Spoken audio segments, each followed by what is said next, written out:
اگر کوئی شخص اکیلے 4 رکعت نماز فرض پڑھ رہا ہے تو اس کا کیا طریقہ ہے؟ فرض کی پہلی 2 رکعتوں میں صرف قرات کرنا یعنی سورۃ الفاتحہ کے ساتھ کوئی سورت ملانا یہ واجب ہے۔ اگر کوئی شخص فرض کی تیسری اور چوتھی رکعت میں سورۃ الفاتحہ کے بعد سورت ملا لے تو اس کا کیا حکم ہے؟ نماز ہوگی یا نہیں ہوگی؟ اس کو کیا کرنا پڑے گا؟ السلام علیکم ورحمۃ اللہ وبرکاتہ۔ کافی سارے لوگوں کی تعداد ایسی ہے کہ جنہیں فرض نماز پڑھنے کا صحیح طریقہ ہی معلوم نہیں ہے، یعنی وہ صحیح طریقے سے فرض نماز ادا ہی نہیں کرتے۔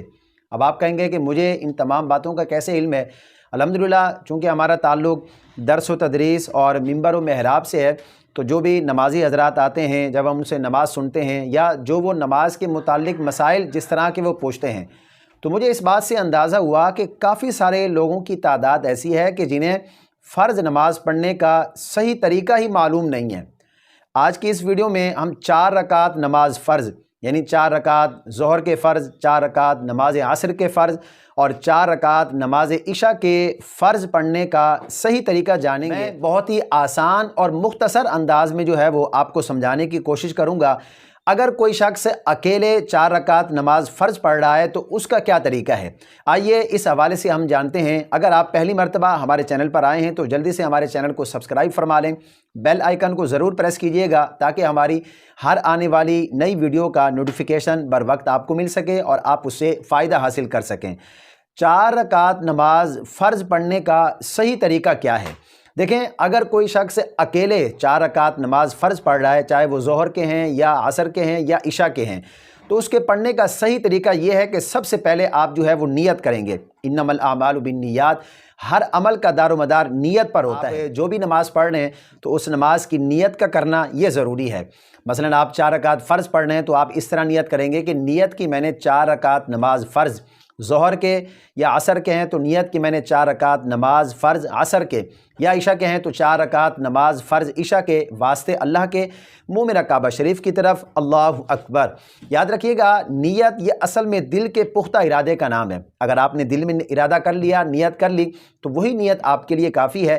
زبان سے نیت کرنا یہ مستحب ہے۔ اگر آپ نے دل میں ارادہ رکھ لیا تو اب وہی آپ کے لیے نیت ہے۔ زبان سے نیت کا کرنا یہ مستحب عمل ہے۔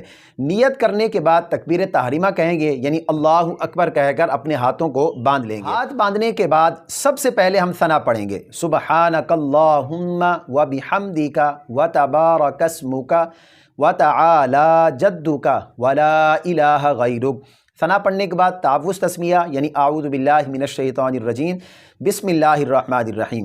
اس کے بعد ہم نے ایک مرتبہ مکمل سورۃ الفاتحہ پڑھنی ہے۔ سورۃ الفاتحہ پڑھنے کے بعد اس کے ساتھ کوئی سورت ملائیں گے، جو بھی سورت آپ کو آتی ہے وہ سورت آپ اس کے ساتھ ملائیں گے۔ سورت ملانے کے بعد تکبیر کہتے ہوئے، اللہ اکبر کہتے ہوئے ہم رکوع میں چلے جائیں گے۔ رکوع میں رکوع کی تسبیح پڑھیں گے، سبحان ربی العظیم 3 دفعہ، 5 دفعہ، 7 دفعہ، تاک عدد میں جتنے دفعہ بھی آپ پڑھنا چاہیں پڑھ سکتے ہیں۔ اس کے بعد پھر ہم سمیع اللہ لمن حمیدہ یہ کہتے ہوئے رکوع سے کھڑے ہو جائیں گے اور تحمید کہیں گے، ربنا ولک الحمد۔ اس کے بعد پھر اللہ اکبر تکبیر کہتے ہوئے سجدے میں ہم چلے جائیں گے۔ سجدے کی تسبیح سبحان ربی الاعلی 3 دفعہ، 5 دفعہ، 7 دفعہ یہ تسبیح پڑھیں گے۔ اس کے بعد پھر تکبیر کہتے ہوئے اٹھ کر بیٹھ جائیں گے اور پھر تکبیر کہتے ہوئے ہم جو ہے وہ دوسرا سجدہ کریں گے اور سجدے میں سجدے کی تسبیح پڑھیں گے۔ اب ہماری 1 رکعت مکمل ہو گئی۔ اب ہم تکبیر کہتے ہوئے دوسری رکعت کے لیے کھڑے ہو جائیں گے۔ سب سے پہلے ہم بسم اللہ شریف پڑھیں گے، اس کے بعد پھر سورۃ الفاتحہ پڑھیں گے۔ سورۃ الفاتحہ کے بعد اس کے ساتھ جو ہے وہ کوئی سورت ملائیں گے، جو بھی سورت آپ کو آتی ہے۔ یاد رکھیے گا، یہاں پر سورتوں کی ترتیب قائم رکھنا یہ ضروری ہے۔ یعنی جو پہلی رکعت میں آپ نے سورت پڑھی ہے، اب دوسری رکعت میں اس سے آگے والی سورت پچھلی سورت نہیں ہونی چاہیے۔ یعنی الف لام میم سے سورۃ الناس تک، قل اعوذ برب الناس تک، یہ جو ترتیب ہے نا اس طریقے سے ہونی چاہیے۔ یعنی پہلی رکعت میں آپ نے سورۃ الفلق پڑھی ہے تو اب دوسری رکعت میں سورۃ الناس پڑھیں گے۔ اب ایسا نہیں ہے کہ پہلی رکعت میں آپ سورۃ الناس پڑھ لیں اور دوسری رکعت میں سورۃ الفلق پڑھ لیں، ایسا نہیں ہے۔ ترتیب کے ساتھ قرآن مجید کو نماز میں پڑھنا یہ ضروری ہے۔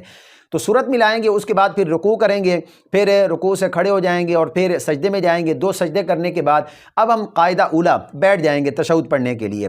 جب قاعدہ اولیٰ میں بیٹھیں گے تو التحیات یعنی تشہد ہم عبدہ و رسولہ صرف تشہد مکمل پڑھیں گے بس۔